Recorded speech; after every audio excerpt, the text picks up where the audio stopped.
Ladies and gentlemen, today I'm going to show you how to use predictive analytics in Klaviyo. Ladies and gentlemen, predictive analytics can help you make data-driven decisions for your future, for each individual customer profile that you have within Klaviyo.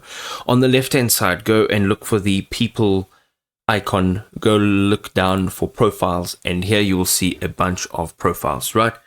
These profiles over here are all of our profiles within our contact list. I'm going to add this Bob Brown as a sample.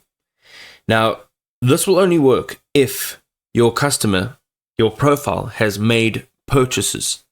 Okay, you're going to go and click on metrics and insights.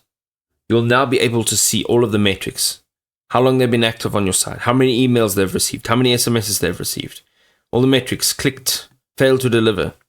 And then on the right-hand side, what you will see on the right-hand side is the predictive analytics.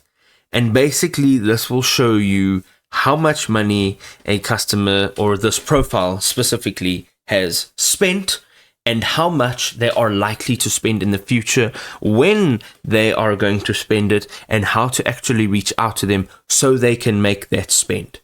And this, as I said, will only work if you actually have data on your actual profile. So you're dealing with people that are actually making purchases and are interactive with your account.